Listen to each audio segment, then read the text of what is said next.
दोस्तों, learn with Asif channel में आपका स्वागत है, जहां मैं मोहम्मद आसिफ सिद्दीकी आपको एक नए सफर पर ले चलूंगा।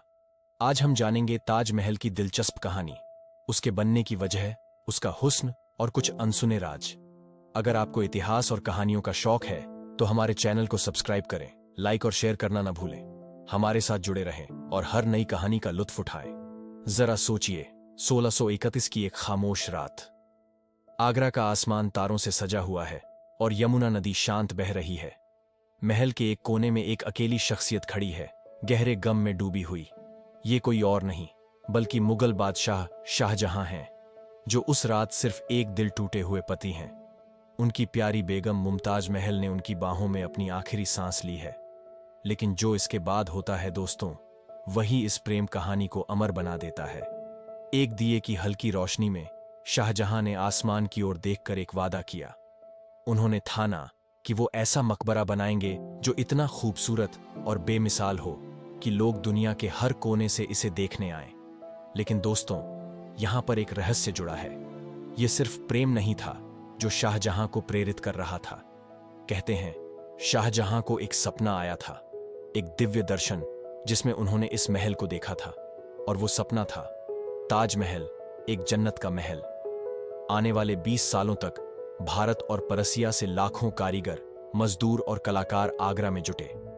22,000 से भी अधिक लोग दिन रात इस इमारत को बनाने में लगे रहे।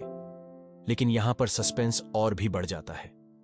एक अफवाह फैली कि ताजमहल के निर्माण के बाद शाहजहां ने मुख्य कारीगरों के हाथ कटवा दिए ताकि कोई और ऐसी खूबसूरत इमारत फिर न बना सके।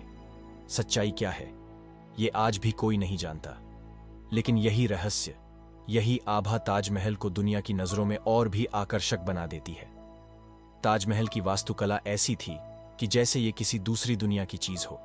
सफेद संगमरमर से बनी, जिसमें चांदनी सी चमक है और जिसमें कीमती रत्न जड़े हैं। कुरान की आयतों को सुंदर लिखावट में दीवारों पर उकेरा गया है। लेकिन यहां एक और हैरानी की बात है। चारों मीनारें हल्की सी बाहर की ओर झुकी हुई बनाई गईं, ताकि अगर कभी भूकंप आए तो मुख्य गुंबद को नुकसान न पहुंचे। और जब ताजमहल बनकर तैयार हुआ तो कहते हैं कि उसकी खूबसूरती इतनी बेमिसाल थी कि खुद शाहजहां की आंखों से भी आंसू निकल पड़े। एक अद्भुत दृश्य, यमुना नदी में ताज का अक्स, सूरज की सुनहरी किरणों में संगमरमर का सुनहरा रूप और ढलते हुए सूरज की गुलाबी रोशनी में इसकी झलक। अब आप पूछते हैं कि यह दुनिया के 7 अजूबों में क्यों है? क्योंकि आज भी, सदियों बाद, ऐसी कोई और इमारत नहीं बनी जो प्रेम को इस तरह जीवंत कर दे। लेकिन कहानी का अंत बिटर स्वीट है। जैसे ही शाहजहां ने ताजमहल को पूरी तरह से बनवाया, उनके अपने बेटे औरंगजेब ने उन्हें कैद कर लिया। शाहजहां ने अपनी जिंदगी के आखिरी दिन आगरा किले की उस कोठरी में बिताए जहां से वो सिर्फ दूर से ताजमहल देख सकते थे। कहते हैं उन्होंने अपना आखिरी वक्त उसी ताजमहल को देखते हुए बिताया जहां उनकी मुमताज उनका इंतजार कर रही थी। और उनकी मृत्यु के बाद उन्हें भी मुमताज के बगल में दफन कर दिया गया। ताजमहल सिर्फ एक इमारत नहीं है, ये एक काव्य है, एक प्रेम का प्रतीक है जो आज भी अपने दीवारों में कहानियों को छुपाए हुए है। यही वजह है कि इसे दुनिया के 7 अजूबों में गिना जाता है। ये सिर्फ उसकी खूबसूरती नहीं, बल्कि उसके भीतर बसी कहानी, उसका दर्द और उसकी मोहब्बत है जो इसे अलग बनाती है।